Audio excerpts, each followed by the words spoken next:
Good morning, everybody. In Revelation chapter 4 and chapter 5, John is caught up into the throne room of heaven. And when he gets there, he sees that there is someone who is sitting on the throne. The book of Revelation describes him as brilliant as gemstones. And John also sees that around this throne is a glowing emerald circle forming a rainbow. As he turns his head, he notices that there are 24 elders surrounding the throne, and they're all clothed in white with gold crowns on their head. And from there, he begins to see flashes of lightning, and he begins to hear rumbles of thunder. And then he tells us that in the front of the throne, there were these 7 torches with burning flames that were lined up across this shiny sea of glass that looked like it was made out of crystal. And that around the throne, there were 4 living beings, and they had wings that covered their eyes and their front and their back. And then all of the people in this throne room began chanting in unison, "Holy, holy, holy, you are worthy to receive glory and honor and power." I want you to know that the Spirit of God was showing that scene to John for a reason. That amazing scene, the throne room, was meant to have an impact not only on John, but the people that John was writing to. Remember, at this time, John is a prisoner. He's been banished to a deserted island called Patmos. And he and his fellow believers for many years now have been facing intense persecution and hardship. In this scene, the Spirit of God is reminding John, and he's reminding all of us, that God is on his throne and that God is in control of all things. You see, this scene was literally meant to take John's breath away and to take our breath away so that there would be no doubt in our mind who is going to win this fight that we're engaged in. You see, John's readers would have understood that the Spirit was making a comparison.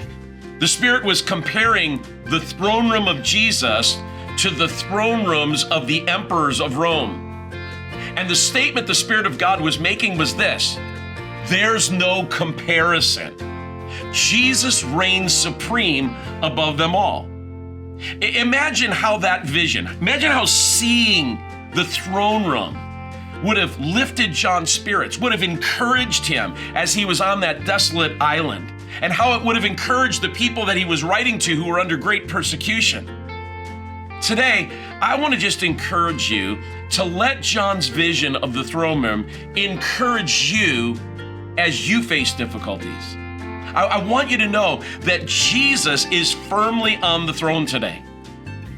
Did you know that every year, Emperor Domitian would call together representatives from the various districts all across the empire, the Roman Empire, to compete in something called the Domitian Games? Now, if you're a movie fan, your ears should perk up immediately, because this is probably where Hollywood came up with the idea for the movie The Hunger Games.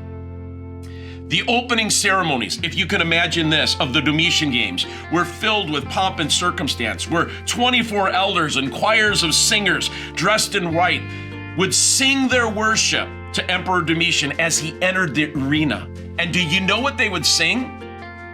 Here's what they sang to him: "Who is worthy?" And the antiphonal reply would echo back, "You are worthy, Domitian." In the throne room scene that John is shown in Revelation 5, the 24 elders and the living things are crying out these words: "Who is worthy to open the book?" And the response is not Domitian, it's Jesus alone is worthy to open the book.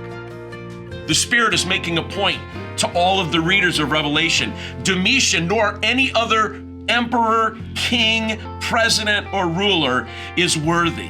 Jesus is the only one who is worthy of our worship. He is the only one who is worthy to sit on the throne. And so John was basically saying this: Domitian, you're an imposter. You're a fake. There are lots of imposters in our lives that are trying to get us to believe that they are worthy of our time, attention, and worship. They're trying to convince us that they're all powerful, that they have the answers that mankind needs. They're trying to get us to follow their ways, right? But don't fall for their lies, because they don't have the power or the abilities they say they do. And they're not worthy of anything. The only thing they have to offer the world is empty promises. Jesus is the one with all the power, and Jesus alone is the one who's worthy. He's the only one that can make a difference in your life and in the situation you find yourself in. And so Revelation reminds us that Jesus is firmly seated on the throne of heaven, and he's aware of our problems, and he's going to come through for us, and you're going to win in the end. So don't be fooled by all the fancy trappings and the glitter of the kings and the emperors of this world. It's all smoke and mirrors. Jesus is the true king with the power to change your life and your circumstance and protect you and keep you from what is today and what is to come tomorrow. So be encouraged. Jesus has you covered. He's not intimidated by the evil one. He's already soundly defeated him. So relax and be at peace and continue to put your trust in him and him alone. Well, thanks for joining me today. And don't forget to join us this Sunday as we continue our series called Revelation Revealed. God bless you.